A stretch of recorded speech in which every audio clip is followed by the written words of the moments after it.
don Hermógenes, ¿cómo está? Muy bien, gracias.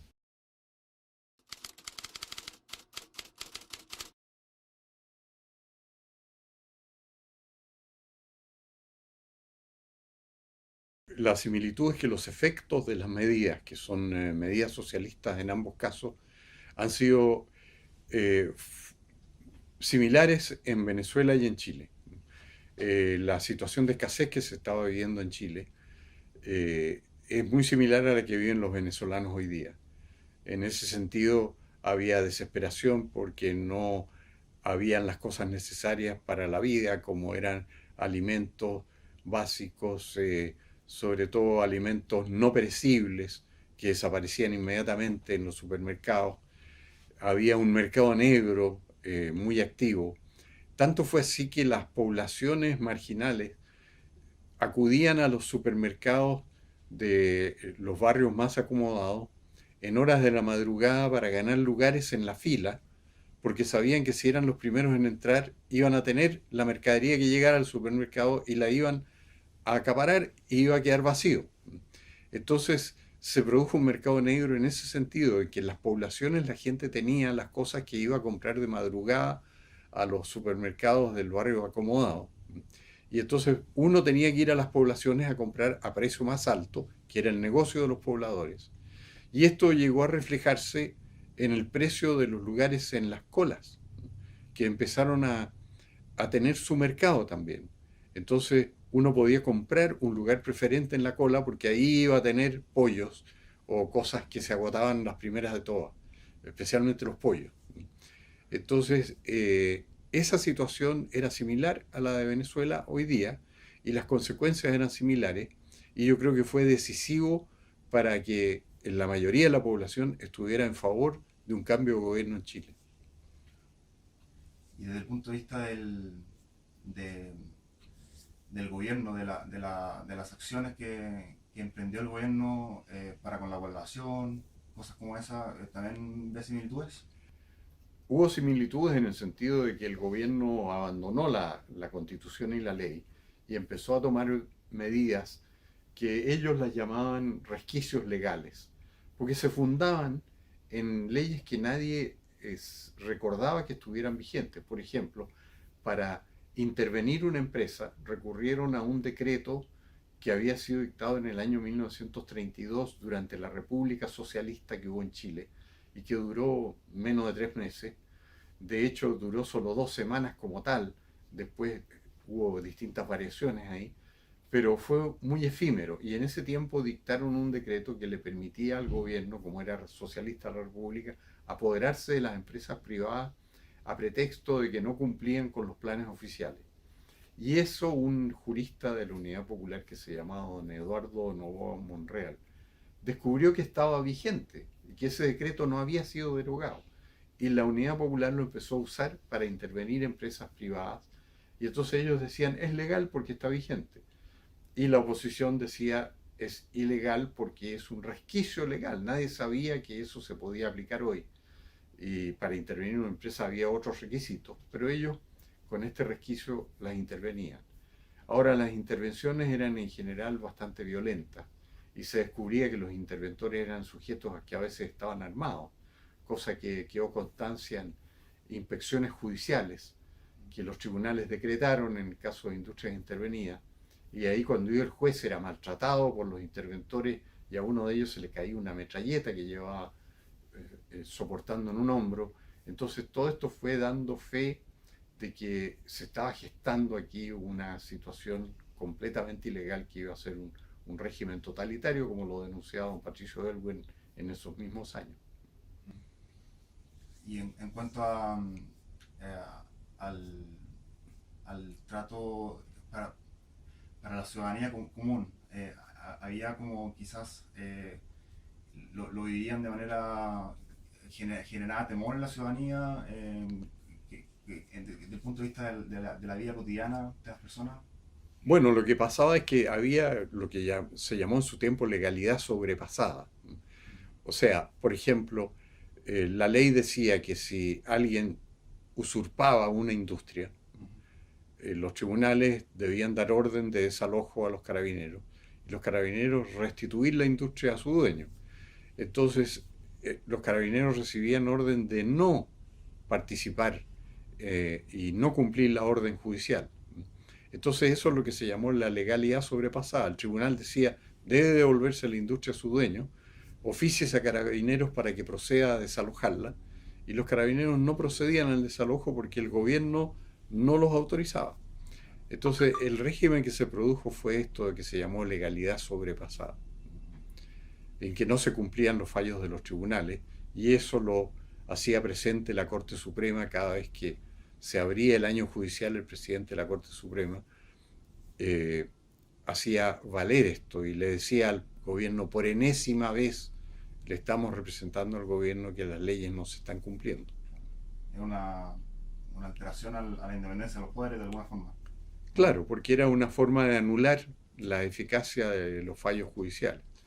Ahora, todo esto fue recogido en el acuerdo de la Cámara de Diputados de 22 de agosto del 73, que el redactor original de ese acuerdo fue un ex ministro de don Jorge Alessandri que se llamaba Enrique Ortúzar, un jurista muy distinguido. Y él resumió entonces todos estos atropellos a la legalidad que cometía el gobierno de la Unidad Popular, que fue como el antecedente jurídico del pronunciamiento militar propiamente tal del 11 de septiembre.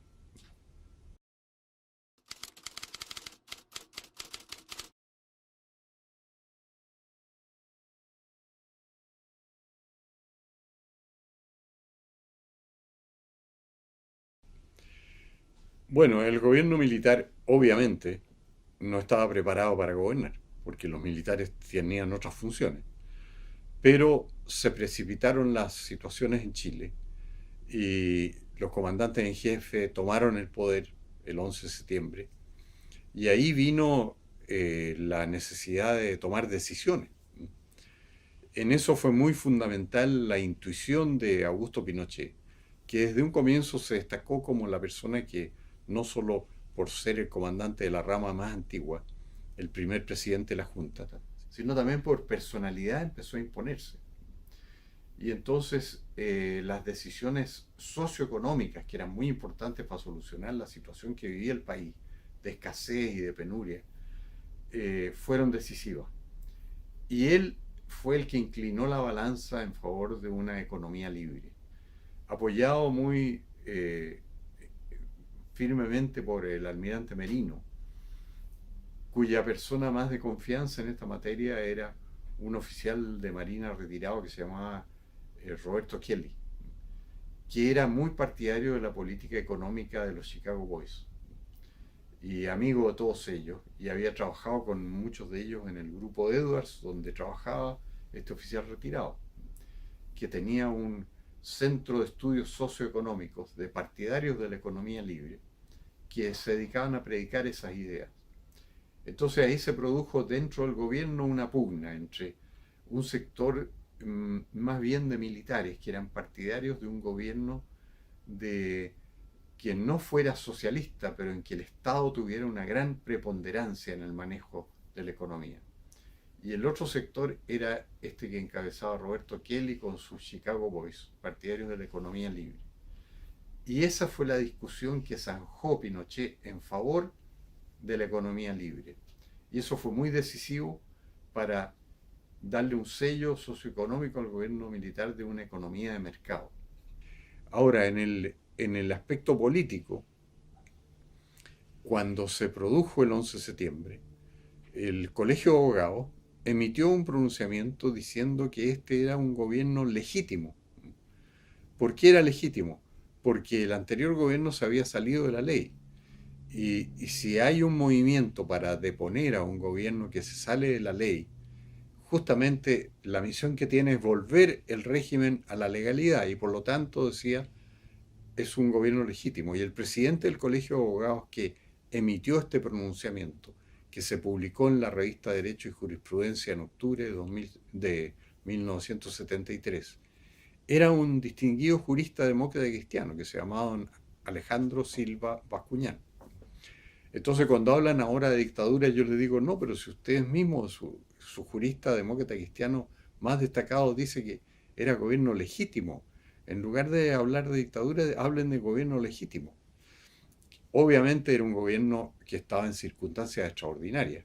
¿Por qué? Porque tenía que reconstruir una economía que estaba devastada. Tenía 20.000 hombres en armas, no muy organizados, pero que existían en el país, los 20.000. La OEA había dado cuenta de que entre 12 y 15.000 ingresados clandestinamente del exterior, obviamente iban a una finalidad de preparar una guerra civil. Y el propio Carlos Altamirano reconoció después en su libro, entrevista escrito por la Patricia Politzer, que ellos tenían acá unos 10.000 hombres en armas, entre comunistas, socialistas, mapu, etcétera, izquierda cristiana. Entonces podíamos hablar fácilmente de más de 20.000 hombres armados que cometían atentados, y eso obligaba al gobierno a proceder en ese terreno. Y ahí decidieron organizar la DINA, que era Dirección Nacional de Inteligencia, para combatir el terrorismo. Ahora, en ese sentido, se ha creado un mito de que era un gobierno dedicado a atropellar sistemáticamente los derechos humanos. Y eso se puede probar fácilmente que no fue así, porque en primer lugar, la declaración de principios del gobierno militar, que es de comienzo del 74, dice que uno de los propósitos del gobierno es hacer respetar los derechos humanos. O sea, no fue oficial. Su declaración de principios decía que había que respetarlos. Pero en la lucha contra todos estos elementos irregulares que había, no podían garantizar que todos se portaran perfectamente de acuerdo con la legalidad. Y ahí se produjeron excesos, que fueron bien llamados excesos, porque no estaban en la política del gobierno. Y yo en los libros que he escrito he reproducido todas las instrucciones del gobierno en el sentido de que en la lucha armada respetar los derechos de las personas. Entonces por eso yo niego que haya habido una política de violación de derechos humanos. En los años 70 la primera preocupación fue combatir al terrorismo armado de extrema izquierda y, y por eso que más de la mitad de las muertes, cerca de las 2/3 de las muertes totales registradas en la lucha 1973-1990 se produjeron entre el 11 de septiembre y el 31 de diciembre del 73. Poca gente se acuerda de eso. El 60 y tantos por ciento o 60% de las muertes se produjeron en ese periodo, 1800 de 3197. Y en ese periodo, Patricio Aylwin y Eduardo Frei, Sergio Frei Jarpa, obviamente todos los jefes políticos, apoyaban al gobierno militar. Entonces es una ironía que Patricio Aylwin después haya creado una comisión para condenar a los militares, principalmente por ese periodo, porque ahí se produjeron el 60% de los muertos, en circunstancias que él en ese periodo los apoyaba y decía, sí, yo los apoyo y me niego a criticarlos porque ellos están recibiendo el fuego adversario. Son declaraciones de Aylwin. Entonces ese primer periodo fue de lucha, duró pocos meses y a partir del 74 el país se fue pacificando. Y llegamos al 78 en que estaba completamente pacificado. Pero la campaña internacional desatada desde el KGB soviético había sido muy efectiva y las peores condenas para Chile en Naciones Unidas y amenazas hasta de boicot internacional se generaron en el 78. Y el 78 los muertos en la confrontación interna no existieron, fueron 8 en todo el año. Eso está en el informe Rettig, no es que lo diga el gobierno militar. 8 muertos en todo el año en un país pacífico, mucho más pacífico que hoy, con menos delincuencia que hoy. Y entonces la gente estaba contenta. El país crecía más de 7% al año, cosa que era sin precedente. Entonces era un país que estaba próspero, tranquilo y la gente contenta. Y por eso los extranjeros que residían en Chile eran partidarios del gobierno militar. Y en esto hay un reconocimiento muy importante que seguramente no se propuso de don Eduardo Frei Montalva, que le escribió a un yerno, carta que se ha vaciado después en los libros de historia y de la biografía de Frei, del biógrafo de él, el historiador Cristian Gasmuri. Le escribe a su yerno que él fue a un partido de fútbol de Chile-Perú el año 77 y que cuando llegó Pinochet al estadio se paró todo el estadio a aplaudirlo. Y Frei dice textualmente en su carta a su yerno, Eugenio Ortega, dice, no hubo un solo chiflidito, esos términos emplea él, O sea, el gobernante tenía una base popular sólida. Ahora, el país se siguió desarrollando muy bien, pero vino después la crisis del año 82, la crisis de la deuda. Y ahí tuvo una caída muy fuerte. Y simultáneamente con eso, el Partido Comunista trajo, formó el Frente Patriótico Manuel Rodríguez, de guerrilleros entrenados en Cuba, que eran los hijos de exiliados comunistas que se habían ido a Cuba. Y, y entonces se formó este Frente Patriótico guerrillero, terrorista, que derribaba torres de electricidad, cometía atentados, mataban pasajeros con bombas en el metro, incendiaban vehículos de la locomoción colectiva, hacían protestas. Ahí se produjo un recrudecimiento de la violencia en los 80. Pero es inevitable atribuirlo a la actividad terrorista. Entonces, para el gobierno fue muy difícil ese periodo, porque tenía crisis económica del 82, la de la deuda, que entre paréntesis Chile fue el primero en salir en América Latina de esa crisis. Y simultáneamente un movimiento guerrillero terrorista activo que provocaba muchos atentados. Y junto con eso se hacía necesaria más represión. A todo esto el gobierno militar, como quería respetar los derechos humanos y acusaban a la DINA de excesos, que efectivamente cometió, la suprimió y la cambió por la CNI, Central Nacional de Informaciones, dirigida por un general que tenía una hoja de vida impecable en materia de derechos humanos, o de Lanier Mena. Entonces, los 80 fueron muy difíciles por la crisis de la deuda, que provocó una caída del producto en Chile de como el 15% el año 82. Costó mucho reanudar el crecimiento, que vino a reanudarse recién en el 85. Y había que pagar la deuda, que se llamaba crisis de la deuda porque había aumentado enormemente. Hay una sola cifra. ¿Ese El es año, un término utilizado en Chile o a nivel...? no a nivel internacional. Porque la banca internacional le prestó mucho a las naciones subdesarrolladas antes del año 82. A Chile le entraron préstamos e inversiones por 4.000 millones de dólares el 81. Y el 82 cayeron a menos de 1.000. Entonces ese solo impacto hizo una frenada tremenda en la economía nacional y cayó el producto. Y después se mantuvo esta situación de no préstamos porque los países tenían dificultades para pagar la deuda.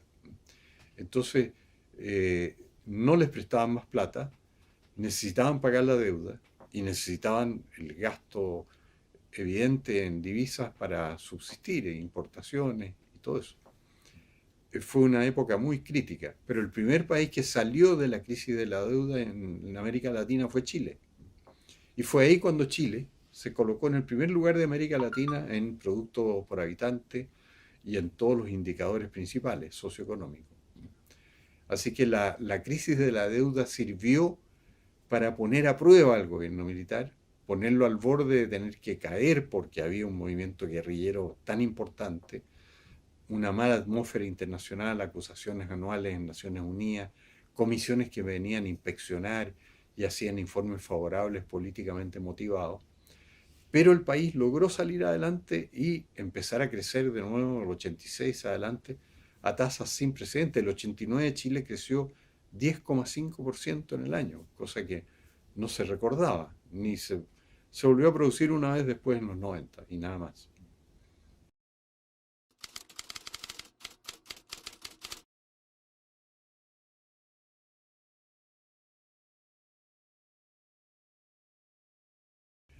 Bueno, es un término peyorativo, indudablemente. No lo llamaban así. Incluso hay una declaración de don Patricio Elwin que seguramente se puede conseguir, en que él decía en finales de los 80, este gobierno no es una dictadura, en el sentido de que admitía el ejercicio de muchas libertades. Por ejemplo, las revistas políticas eran en proporción, yo diría, de 8 a 2, ¿no? U 8 a 1, partidarias de la oposición, o sea, publicadas por la oposición, porque había una ayuda externa muy grande para las publicaciones contra el gobierno militar. ¿Por qué? Porque el gobierno militar era impopular entre las democracias occidentales. Y en Estados Unidos le imponía sanciones, la enmienda Kennedy famosa, que no podían venderle armas a Chile, porque se suponía, entre comillas, atropellaba los derechos humanos. Entonces, toda esta campaña tenía efectos económicos muy importantes.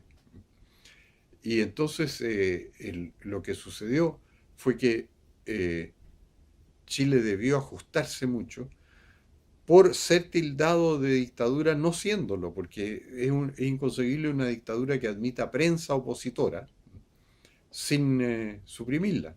Apareció el diario La Época de la democracia cristiana, que todos decían, ahora la gente va a saber lo que está pasando en Chile porque va a haber un diario de oposición. Y La Época fracasó en ese sentido y nunca pudo financiarse porque la gente compró los primeros ejemplares y dijeron, pero si es lo mismo que sale en el Mercurio y en la Tercera, y son diarios buenos. Entonces, en definitiva, La Época no prendió y se mantuvo gracias a un subsidio externo. Y por eso cuando llegó el año 90, La Época se suprimió, porque no se financiaba. Porque el año 90 los países europeos dijeron, bueno, ya no hay dictadura en Chile, luego no ayudamos a la prensa opositora. O a la prensa que ya era oficialista, porque en el 90 ganaron la elección. Y le dejaron de dar plata y quebraron. Cerraron los diarios, irónicamente, los diarios que no cerró el gobierno militar, los cerró la democracia, pero los cerró por razones económicas, porque no había plata para financiarlo porque no se vendían. Y no se vendían porque el público decía, no hay nada que se esté ocultando. Como decían bajo el gobierno militar que se ocultaba la información, cuando salieron los diarios opositores tenían lo mismo que los de que eran partidarios del gobierno, como La Tercera y el Mercurio, que lo eran.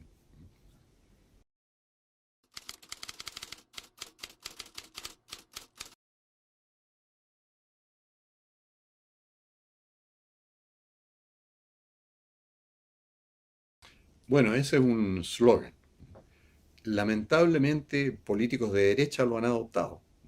Joaquín Lavín dice, yo habría votado no si hubiera sabido de las violaciones a los derechos humanos. Compró el slogan, pero se puede probar. Y yo lo he probado en mi último libro que se llama Historia de la Revolución Militar Chilena 73-90. He probado que el gobierno instruía a todas sus dependencias de respetar los derechos de las personas. Es verdad que estaba en su declaración de principios respetar los derechos humanos. Y estos documentos que emitía, ordenando respetarlos, fueron varios. Están todos reproducidos en mis libros. Porque era una preocupación no solo por razones morales, obviamente el gobierno debía decir tenemos que respetar los derechos de las personas, eso era obvio.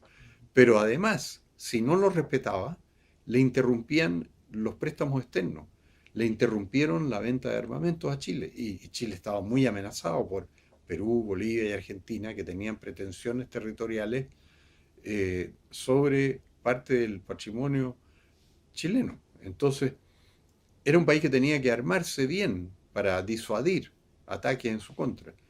Y los norteamericanos decretaron entonces no venderle armas a título de que atropellaba los derechos humanos.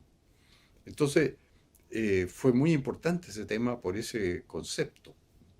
Pero yo he probado hasta la saciedad que el gobierno, la política que tenía, justamente para poder obtener préstamos y abastecimiento de armamento y una normalidad comercial, porque además lo amenazaban los sindicatos de otros países con boicotear las exportaciones chilenas y las importaciones que vinieran para acá, a título de que acá se violaban los derechos humanos. Entonces, era un tema en que el gobierno estaba preocupado de que no se violaran, de probar que no se violaban. Así que no era una política sistemática la de violarlos, todo lo contrario. Ahora hay un librito que salió como en el 74 en Chile y se editó, que era un artículo de un oficial norteamericano agregado militar de la embajada de ese país en Chile, que se llamaba Patrick Ryan, que yo lo reproduzco mucho en mis libros. Y tengo el opúsculo que se imprimió en el 74 y circuló mucho en Chile, en que Patrick Ryan decía, pero ¿cómo es posible? Decía que Estados Unidos, para evitar que un país cayera en las manos de los comunistas, como pasó en Vietnam, tuvo 55.000 muertos, gastó billones de dólares, tuvo que mandar tropas allá, tuvo hasta que mandar a Bob Hope a entretener a las tropas. y perdió la guerra y el país cayó en manos de los comunistas. Y ahora los chilenos salvan ellos, sin una sola bala norteamericana, sin ninguna ayuda norteamericana, al contrario, sancionados porque no les pueden vender armamento, sancionados porque no les hacen préstamos, porque dicen que atropellan los derechos humanos. Y en Chile, los chilenos han salvado al país del comunismo y Estados Unidos los agrede. Ni siquiera han tenido que mandarle a Bob Hope a los chilenos. Se reía Patrick Ryan. ¿Cómo es posible, decía, que estemos acosando a este país cuando ha hecho lo que nosotros no logramos, salvar a un país del comunismo? Deberíamos felicitarlo. Entonces, ese aspecto es muy importante. A Chile lo abandonó el occidente civilizado y democrático. Lo abandonó. Se puso del lado de los comunistas. Hicieron frente común con la Unión Soviética y su KGB, que desde el primer día tuvo como política desacreditar al gobierno chileno, enviarles armas a los guerrilleros, encubrir armamento. En los desembarcos de 1986 fueron desde barcos cubanos, eso está probado, y armamento capturado en Vietnam por los comunistas, que se los hacían llegar a los guerrilleros chilenos. Y Estados Unidos acosando y atacando al gobierno chileno. Reagan le mandaba cartas de felicitación a la Junta en los años 80, cuando fue gobierno. Pero mandaba un embajador como Harry Vance, que estaba dedicado a tratar de derrocar a la Junta y a trabajar con la oposición del no, y a acusar a Chile en todas las instancias diplomáticas. Entonces era una contradicción increíble y habla muy mal del occidente democrático y de Estados Unidos y de Europa occidental. La actitud que tuvieron, no entendieron nunca que Chile había sido salvado del comunismo y se pusieron del lado de los comunistas. Máxima ironía. Eso yo creo que fue un pecado imperdonable del occidente y que lo siguen cometiendo hoy porque siguen denostando a Pinochet cuando fue el tipo que restableció la democracia en Chile. Si la constitución bajo la cual vivimos fue la aprobada en 1980, con algunas modificaciones, obviamente, que a mi juicio la han empeorado, no la han mejorado. Pero el mérito de la estabilidad política chilena viene de la constitución del 80. Y a propósito de los derechos humanos, ¿qué podría decir usted sobre casos que se aducen normalmente, como por ejemplo la caravana de la muerte no sé, yo recuerdo que usted también le ha mencionado el caso de Gollado, cosas como esa ¿qué información tiene usted al respecto? Bueno, hay que ir examinando cada caso. Y yo, en el caso de la comitiva del general Arellano, escribí un libro que se llama La verdad del juicio a Pinochet. Porque ese es el juicio a Pinochet. Los que llaman internacionalmente los crímenes de Pinochet fueron los que tuvieron lugar con motivo de la gira de la comitiva al norte, de la comitiva de Arellano, que fueron 72 muertos, injustificados, de los cuales Arellano ni supo. Y cuando se enteró al final de la gira en Calama de que habían pasado estas cosas en Calama, en Antofagasta y en La Serena, él llevó al responsable que actuó sin orden de él contra sus instrucciones, que se llamaba comandante Sergio Redondo, se lo llevó al comandante de la guarnición de toda la zona, Joaquín Lagos Osorio, y le dijo: aquí está el responsable, júzguelo. Y Lagos Osorio no quiso. Y después Lagos Osorio se retiró del ejército y pasó a ser crítico del gobierno militar, siendo que a él le habían llevado al responsable, él lo debería haber juzgado ahí, porque tenía las atribuciones. Se llamaba Caxi, comandante del área jurisdiccional de seguridad interior. O sea, tenía todas las atribuciones penales para juzgar las muertes y no quiso juzgarlas. Y después, ya en democracia, se convirtió en un crítico público y diciendo que era Pinochet el que había autorizado esto. Falso. Pinochet ni supo. En mi libro está probado hasta la saciedad. Ahora se presentó ahí un juez Guzmán, Juan Guzmán, que se compró completo el cuento de Los zarpazos del Puma, una novela de una izquierdista, Patricia Verdugo, que cuenta puras falsedades sobre la comitiva, como si la comitiva hubiera sido mandada por Pinochet a través de Arellano para matar gente. Fue todo lo contrario. O sea, el problema de Arellano fue que cuando descubrió que un subordinado suyo, por sí y ante sí, había matado gente en La Serena, en Antofagasta y en Calama, eh, inmediatamente puso término a esto y se dedicó a defenderse y a tratar de dejar en claro que él no había dado ninguna orden en ese sentido. Además le cargaron, por eso se llega a 72 muertos, unos muertos en Copiapó que no tuvieron nada que ver con la comitiva. Y todos se los cargan a la comitiva. Eran unos muertos que se produjeron cuando en el regimiento de Copiapó, antes de que llegara la comitiva, uno de los presos socialistas le dijo a su abogado, porque tenían abogado designado por el Colegio de Abogados de la zona, en los procedimientos de tiempo de guerra. Los presos que estaban en el regimiento Copiapó, uno de los más viejos socialistas les dijo, están armando aquí un plan de escape y yo me temo que si lo hacen, los que nos vigilan van a disparar y nos van a matar a todos. Y le dijo a su abogado eso. Y el abogado le dijo al comandante del regimiento. Y el comandante del regimiento ordenó trasladarlos a La Serena para evitar este peligro de fuga. Y el camión fue en la noche, nada que ver con Pinochet ni con la comitiva de Arellano, nada. En la noche en una cuesta que se llamaba Cartones, se quedó en pana. Y ahí el capitán que iba a cargo, que se llamaba Patricio Díaz Aranea, hizo un informe al día siguiente diciendo que los reos trataron de fugarse, que los conscriptos que iban vigilándolos les dispararon y los mataron. Fueron como 13 muertos. La comitiva de Arellano en Santiago, no había despegado en Santiago, o sea, inocente en este caso. ¿Y qué me va a decir usted que en el libro de la Patricia Verdugo, de la Caravana de la Muerte, Los zarpazos del Puma se llamaba, alteraron la fecha del oficio del capitán Díaz Aranea para ponerla un día después? Porque la comitiva de Arellano llegó el 17 y esto se había producido en la noche del 15 al 16.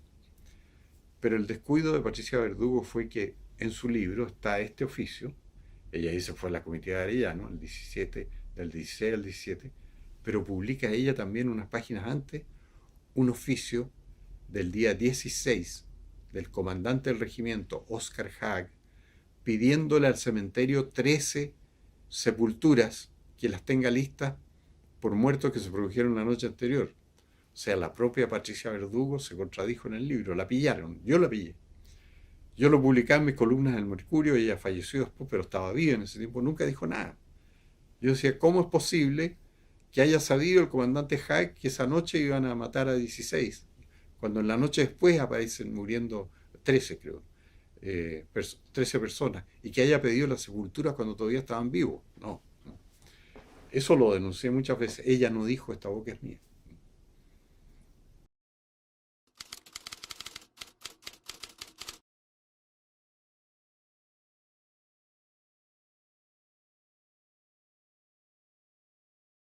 Ha habido enormes falsificaciones, todos los procesos que siguió el juez Alejandro Solís eh, para condenar a los militares fueron completamente ilegales porque pasaron por sobre la amnistía, la prescripción, la cosa juzgada, la verdad de los hechos. Instituciones tradicionales del derecho, como el principio de legalidad, porque muchos de estos hechos, de estas condenas, hablan de delitos de lesa humanidad que no existían en Chile, no estaban en las leyes chilenas. Entonces, la mentira judicial ha sido en su conjunto la mayor de todas, porque los procesos son absolutamente falsos. En una oportunidad, me acuerdo de una mentira muy en particular. Me convidaron a un programa de televisión con el juez Solís, que le había impuesto a un oficial muy distinguido que nunca atropelló derechos humanos ni nada, pero trabajaba en la DINA como interrogador y nunca torturó a nadie y nunca en su presencia se torturó a nadie, que se llama Miguel Krasnov, que después se retiró como brigadier en vista de todos los juicios que le metían y con una hoja de servicio impecable. Y entonces me convidaron al programa El Informante de Televisión Nacional hace un par de años y convidaron al juez Solís. Y cuando yo dije esto, que Krasnov había sido condenado a más de 600 años sin nunca haber practicado una detención, ni menos una tortura, el juez Solís dijo, Krasnov mató a Diana Arón. Eso lo declaró otro agente de la DINA, que se llamaba Osvaldo Romo, que había sido del UP y se había puesto como informante de la DINA. Y Osvaldo Romo, dijo Solís, declaró que Krasnov salió con las manos llenas de sangre después de haber asesinado a Diana Arón, diciendo, además de terrorista, era judía.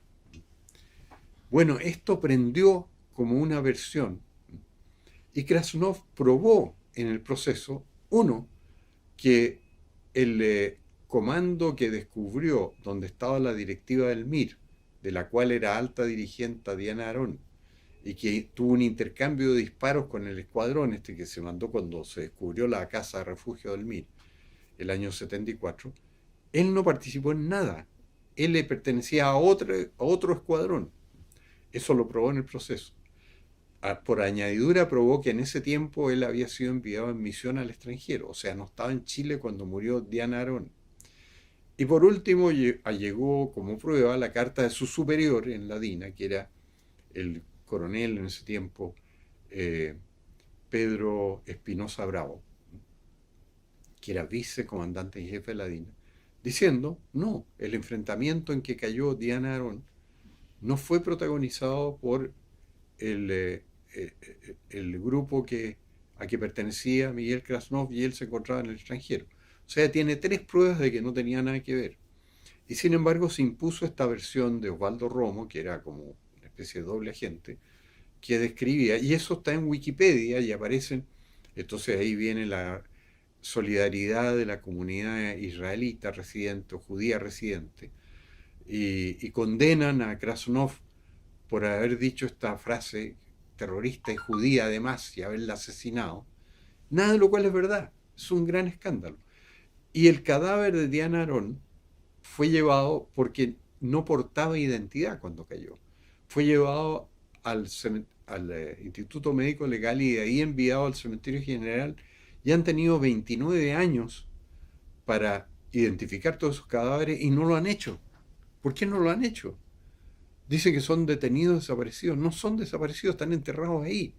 Pero hay que identificarlo, porque obviamente si no portaban documentos en la fecha en que cayeron, que fue el 74, van al Instituto Médico Legal, todavía no tenían los medios para identificarlos, los mandan al Cementerio General, lo que tienen que hacer ahora que tienen los medios, identificarlos. Pero no quieren. Y la prueba de que no quieren es que La Tercera publicó un reportaje en que dice que en la sede de la Asociación de Familiares de Detenidos Desaparecidos tienen bolsas con osamentas de personas supuestamente desaparecidas que murieron en estos combates de los servicios de seguridad con los grupos terroristas, en ese tiempo principalmente el MIR. Esto fue un gran bochorno para la Asociación de Familiares de Detenidos Desaparecidos. ¿Por qué mantuvieron esta bolsa ahí? Y la tienen. ¿Por qué no la han identificado? ¿Por qué nunca se ha formado una comisión investigadora de la Cámara para determinar el destino de todas las personas que se dicen desaparecidas? Porque no hay, todos los destinos están determinados, publicados. ¿Por qué no se forma esa comisión investigadora en la Cámara? Porque tendrían que decir, en realidad, se sabe qué le pasó a todas las personas. Porque al final del gobierno militar, las denuncias eran 600. Todo eso quedó posteriormente aclarado. Con la Comisión Rettig y la Comisión Nacional de Reconstrucción y Reparación, no, Reparación y Reconciliación, ahí aumentaron los casos a 1102. Pero los 1102 se sabe qué les pasó. Se ha dicho, y nadie lo quiere precisar, nadie quiere identificar esos huesos que están enterrados en los patios, creo que es del 21 al 29 del Cementerio General. No los identifican. Y el país tiene medios para hacerlo. ¿Por qué? Porque no hay. Se termina el tema. Prefieren hablar de miles de desaparecidos, que nunca fueron miles, fueron 600, con la Comisión Rettig 978, me acuerdo, 979, perdón, las cifras de memoria, y 123 más que agregó la Comisión de Reconciliación y Reparación. Esos son todos, total 1102. Entonces, ese es un gran mito que hacía desaparecer. Lo que sí, había gente que se excedía, que no cumplía las instrucciones del gobierno y que mataba efectivamente a extremistas, como lo hicieron los norteamericanos, por ejemplo, con Osama, ¿no? Lo mataron y lo tiraron en el mar. Es un gran logro democrático. Bueno, Bin Laden. con Osama Bin Laden. Cuando, cuando la DINA hacía lo mismo con los restos de algunos que caían en enfrentamientos o que los mataban después de estar presos, porque eso es verdad. En el intercambio de cartas que hay entre, por ejemplo, Krasnov, que nunca incurrió en esas conductas, él le escribía a sus superiores pidiéndole qué había pasado con personas que él debía interrogar y que no aparecían. Le habían dicho, hay 5 personas presas aquí, usted las tiene que interrogar y obtener información. Y él les llamaba y había 3. ¿Qué pasó con las 2? No le respondían. Y él decía, bueno, yo soy responsable de esto, entonces tienen que decirme. Y no le decían. Entonces le pedía a sus superiores que dijeran que él no había tenido nada que ver con eso. Nunca quisieron. Los superiores eran General Contreras y Pedro Espinosa. Entonces Krasnov en ese tiempo fue un poco desairado por sus superiores, que se negaron a decir que nunca le habían ordenado a él dar muerte a una persona o hacer desaparecer los restos. Yo creo que el mayor escándalo en esa materia es el conjunto de los juicios contra los militares en que han violado la legislación penal, no solo chilena, sino la legislación penal internacional vigente desde siempre. Han violado principios fundamentales como el principio de legalidad, que uno no puede condenar a una persona por una conducta que no está descrita como delito en el momento en que se cometen los hechos. Y aquí lo hacen. Y la verdad de los hechos. O sea, a Krasnov le dicen 13 años por matar a Diana Arón y él aporta 4 pruebas de que no pudo ser él y no fue él el que estuvo en el combate en que cayó Diana Arón. Y además no es detenida, desaparecida, porque sus restos están en el cementerio general, pero nadie los quiere identificar. Ese conjunto que forman los juicios ilegales, las mentiras publicitarias, la política sistemática de atropello a los derechos humanos del gobierno militar, que no existió, no fue política, no fue sistemática, todo lo contrario. Lo sistemático era que la orden de respetarlo y la negativa a investigar qué pasó con las víctimas, porque están ahí enterradas y no se las quiere identificar, forman el juicio el mayor escándalo político judicial de nuestro tiempo.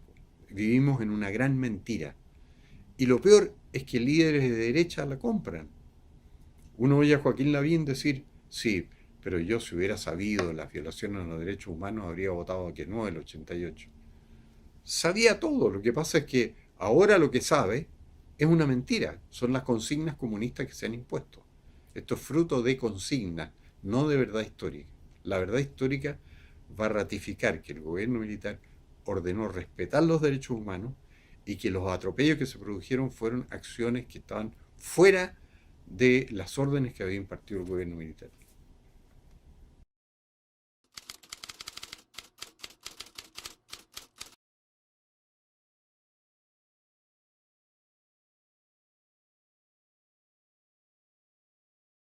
La vida antes del gobierno militar fue la Unidad Popular, que fue un régimen en que se provocó la angustia, la escasez, la división entre los chilenos, en que la guerra civil era inminente.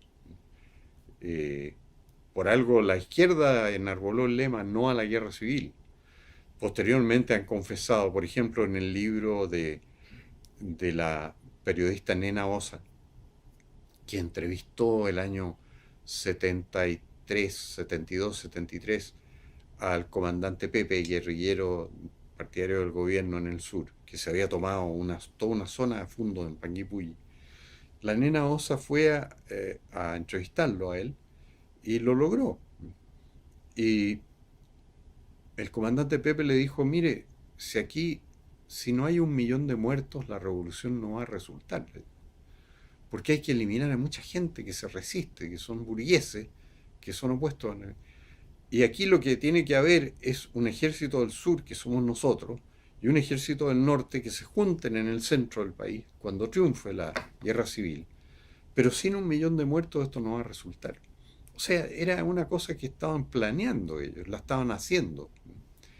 Ahora, ellos enarbolaron el lema no a la guerra civil, pero en Chile sucedió algo muy importante. Hay personas muy importantes en Chile cuya trascendencia histórica no ha sido reconocida. Uno, Juan de Dios Carmona, ex senador, era senador demócrata cristiano.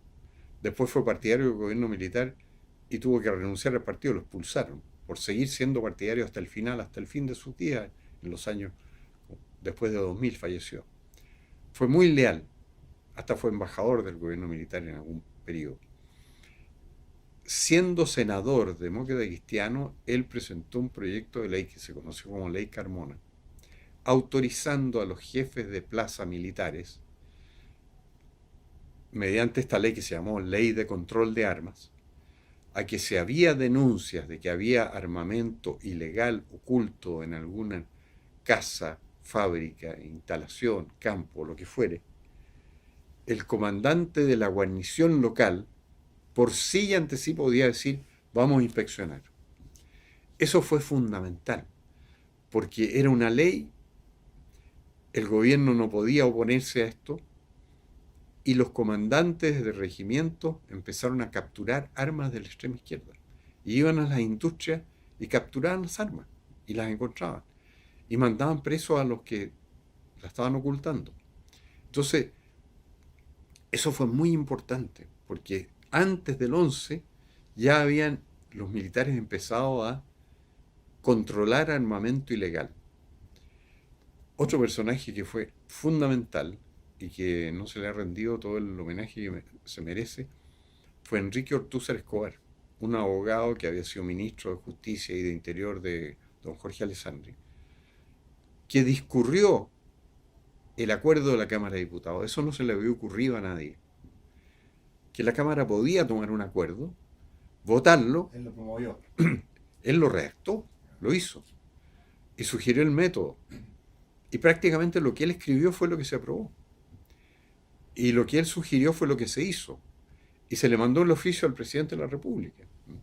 Y el presidente de la República dijo, esto es un llamado al golpe de Estado. Claro, lo era. Porque decía, llamamos a los comandantes en jefe a poner término a las situaciones de hecho antes referidas. O sea, un llamado al pronunciamiento militar. Entonces la importancia de Ortúzar, yo nunca me canso de subrayarla. Y el tercer hombre fundamental fue Roberto Kelly, que desde el gobierno, como ministro de Plan, él consagró, obligó a Pinochet, prácticamente, a adoptar la política de económica de libre mercado. En una oportunidad fue donde Pinochet le dijeron no lo puede recibir porque se está cambiando para ir a la ópera, en el Teatro Municipal. Y él dijo, no, yo entro de todas maneras. Dígale al general Pinochet que me tiene que recibir, que es una emergencia. Y Pinochet de mala gana lo recibió. Se estaba poniendo una faja de, no sé, de comandante en jefe, de uniforme de gala para ir a la ópera. Y Kelly le dijo, mire, usted va a tener que elegir entre irse con la cola entre las piernas en un país arruinado o tomar la decisión ahora, porque ya no admite espera, de un plan de recuperación económica que tiene que ser una política de shock. Y si no, esta economía se va a ir al diablo. Están todos los indicadores en rojo. Y Pinochet le dijo, bueno, tiene razón. Nos reunimos mañana en Cerro Castillo, todo el gobierno. Y ahí se adoptó la política de shock del 75, que por algo Macri no puede sacar adelante sus rectificaciones. Macron tampoco, porque no son shock. Caguas echó a 1/3 de los funcionarios públicos porque sobraban, que durante el UP se habían dedicado a contratar gente para tenerlos como activistas y operadores políticos y todo eso, y la propia preparación armada. Caguas echó a un tercio, 90.000, que eran 270.000 en ese tiempo, hiperinflado para lo que era Chile en ese tiempo. En un año echó 90.000. Los índices de centía fueron para arriba. El producto cayó como 13%. Pero era la única manera. 76, 77, 78, el país despegó. Pero era previo al tratamiento de shock. Entonces, ese es un tercer nombre que fue el que dio la alerta y el gobierno se puso las pilas, se tomó la medicina amarga. Yo creo que un gobierno civil no lo habría podido hacer. Y puso al país en el camino del desarrollo. Entonces, Juan de Dios Carmona, Enrique Ortúzar y Roberto Kelly son tres nombres olvidados del gobierno militar que fueron fundamentales. Y comparando la vida durante el gobierno militar y la posterior, es decir, la transición o la actual democracia. Bueno, yo nunca le he llamado transición porque la transición fue entre el 81 y el 89, que fue 90. Al final, cuando se perdió el plebiscito, se prolongó un año más la transición. Esa fue la transición entre el gobierno autoritario con facultades extraordinarias y la plena democracia. Se transitó en esos años. Se dictaron todas las leyes, se dejó todo preparado y el 90 plena democracia. Se acabó la transición. Ellos llaman transición lo que vino después. ¿Por qué le ponen ese nombre? Porque empezaron a portillar un poco la constitución, los programas económicos sociales, y el país empezó a crecer menos. O sea, Elwin creció más que Frey, Frey creció más que Lagos creció más que Bachelet. Después vino Piñera, que hizo un interludio en que dejó de hacer reformas y aprovechó un impulso que le dejó Andrés Velasco. Eso es otro tema, es un tema económico. Andrés Velasco es autor del 1.000.000 de empleos que creó Piñera en su cuadrienio inicial, porque aumentó el gasto público como nunca un gobierno chileno, y la inversión pública lo había hecho al final de Bachelet. Entonces le dejó a Piñera un envión sin precedentes en la economía chilena. Entonces, mucho de lo de Piñera se lo debe a Andrés Velasco. Pero después vino Bachelet y creció todavía menos que Bachelet 1. Entonces, el modelo que legó el gobierno militar, es cierto, fue una transición hacia un modelo un poco inferior. No era tan eficaz como el que permitía crecer al 10% en 1989, con un desempleo de 5%, que llegó a ser en enero del 89. Entonces, se deterioró un poco, le rayaron la pintura a Pinochet, pero no cambiaron el modelo. Y cuando hubo amenaza de cambio, que fue después de Bachelet, cuando Guillier dijo vamos a profundizar la revolución que inició Bachelet, perdieron la elección, porque la gente no quiere cambio de modelo. El gallo izquierdista quiere seguir con el mismo modelo, torpedearlo y lo que sea, pero no cambiarlo. Eso es muy importante.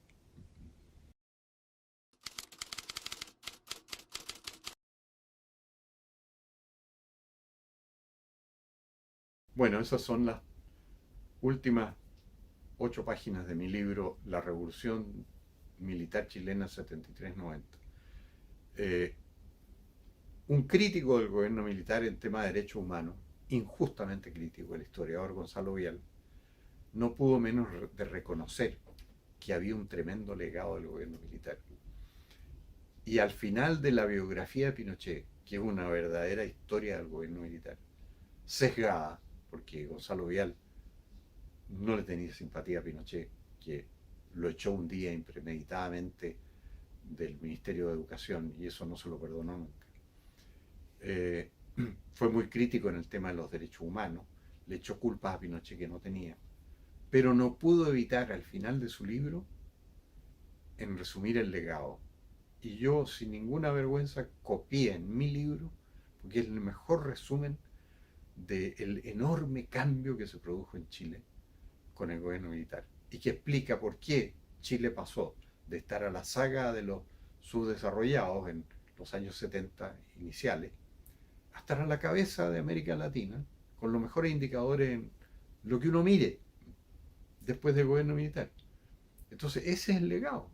Nos cambió de pelo, como se dice en el lenguaje corriente. Nos cambió de pelo, nos cambió el chip. Chile se convirtió en un país de vanguardia, que en todas partes lo admiran. Milagro chileno.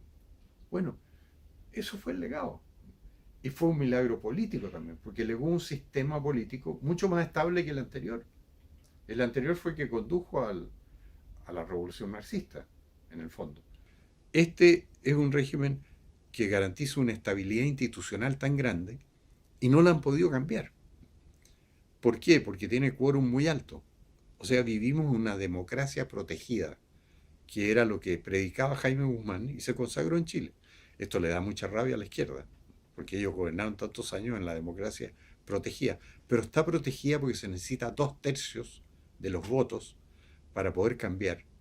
Y es muy difícil juntar 2/3 de los votos. Y probablemente no solo por el quórum, sino también porque, bueno, se relaciona que probablemente no hay razones para hacer cambios institucionales tan drásticos. O sea, incluso para los que no eran partidarios del gobierno. Bueno, ellos, si tuvieran otros quórum, podrían hacer muchos cambios. Mm, Si tuvieran quórum más bajo mm, o simple mayoría. Eh, en Chile hay una mayoría de izquierda, pero se demostró en la última elección. El año 17 ganaron en la Cámara y en el Senado, porque son mayoría a la izquierda. Pero cuando llegó la hora de cambiar el gobierno, y estaba el testimonio de Venezuela, de Cuba, en fin, el grado de atraso, la pobreza, dijeron no. Y se trasladó un contingente suficientemente importante como para que Piñera ganara por 10 puntos. ¿Ah? Entonces, eso es muy importante. La mayoría es de izquierda, pero no quiere cambiar el modelo. Cuando llega el punto de cambiar el modelo, dicen, no, no nos vamos al socialismo. El socialismo fracasó. Yo creo que eso ha sido muy importante. Tal vez el principal legado del gobierno militar, convencer a una mayoría de chilenos que no debe haber una sociedad socialista en Chile. Un gran logro.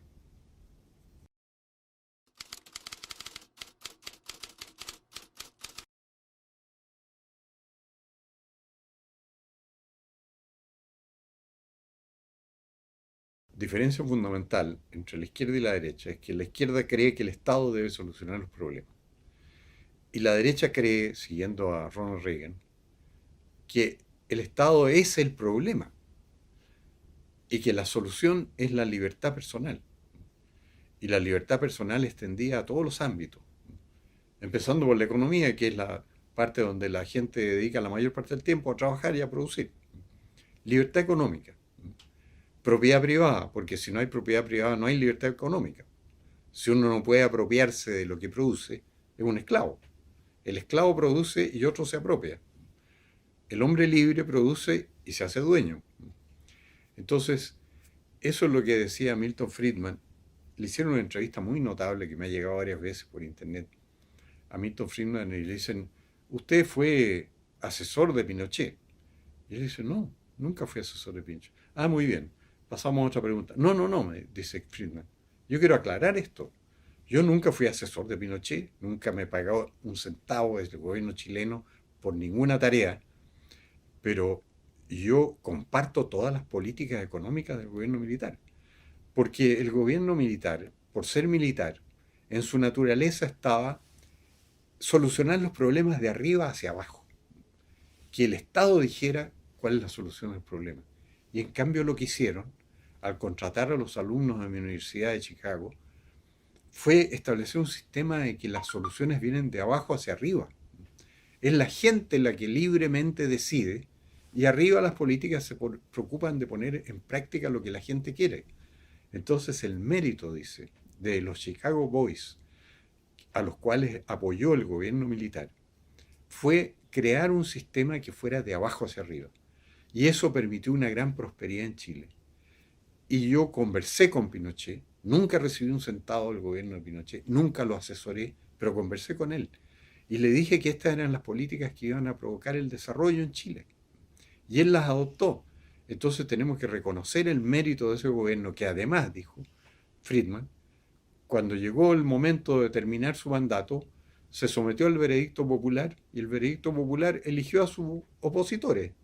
Así que en ese sentido dicen dictadura, pero es una dictadura muy extraña, que cuando pierde las elecciones se va. Es muy bueno ese episodio de Friedman que circula ampliamente por las redes. Bueno, eso es muy real. Eso es la diferencia fundamental entre izquierda y derecha. Las soluciones de la derecha vienen de abajo, de lo que decía la gente. Las soluciones de la izquierda vienen de arriba, lo que dice el Estado, que se supone que sabe todo, pero no sabe todo, lamentablemente, y por eso fracasa.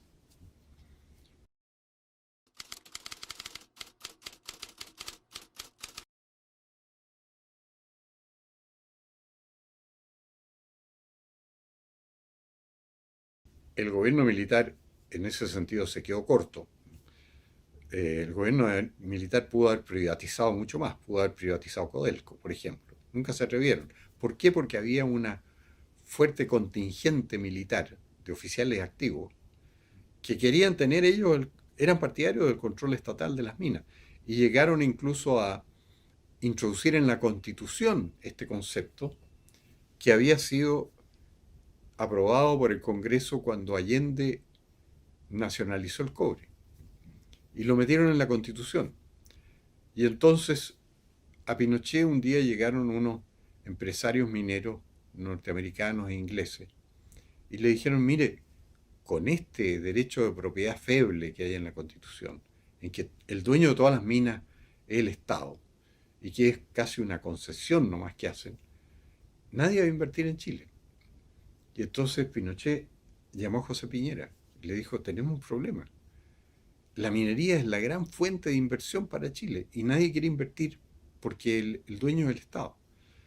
Y José Piñera diseñó un sistema en que la concesión minera pasó a ser un derecho real tan sólido como la propiedad. El derecho real de concesión minera es igual de sólido que la propiedad privada cualquiera. Y esa reforma fue reforma constitucional, la aprobó la Junta y acudieron las inversiones a la minería como nunca antes.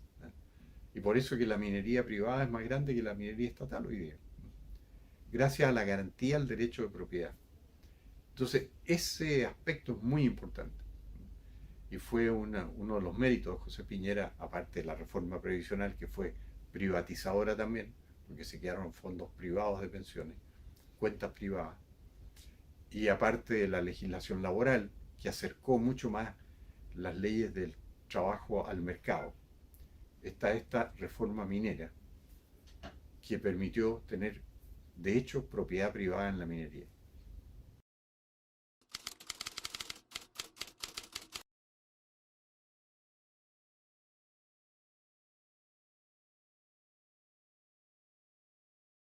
Me gustaría darles un mensaje en el sentido de que voten siempre por la alternativa que les garantice a ellos, a cada ciudadano, la mayor libertad posible. Es la mejor receta, es la mejor receta colectiva, porque cuando los mercados funcionan, van señalando lo que la gente necesita y por lo tanto van satisfaciendo las necesidades de la gente. Cuando la propia gente le dice al gobierno qué es lo que quiere en términos de respetar las normas de la producción, la propiedad y los derechos de los demás, se genera el dinamismo propio de las economías libres. Y eso es lo que terminó con la caída del muro de Berlín, de la cortina de hierro y la desaparición de los socialismos. Porque el socialismo y la libertad personal son incompatibles. Entonces, lo que yo le recomendaría a los ciudadanos es que siempre voten por tener mayor libertad. Se resume en eso.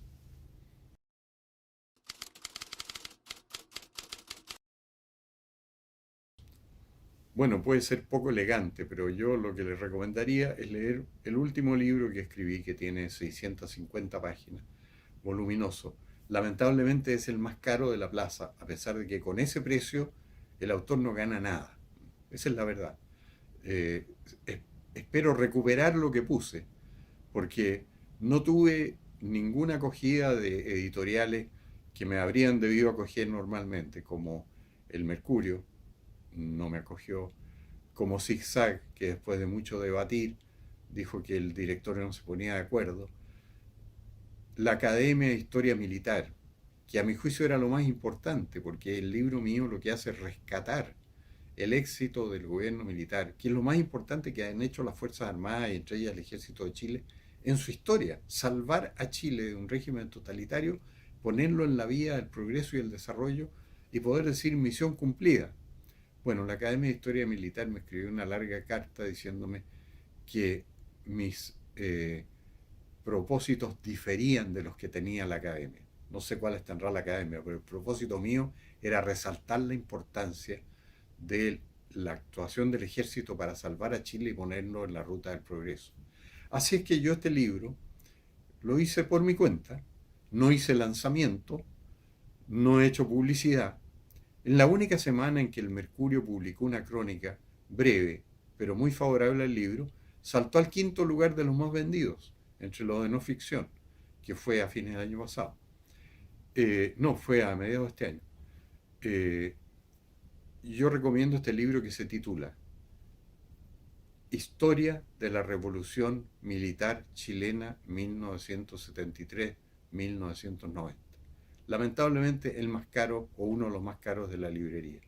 Pero ahí está la verdad histórica fundamentada y debidamente referenciada en todas las notas que tiene el libro, para escribir el cual consulté un centenar de volúmenes, muchos de los cuales han sido descuidados porque la historia del gobierno militar se ha escrito sobre la base de consignas, no sobre la base de verdades. Y el esfuerzo que yo hice fue restablecer la verdad.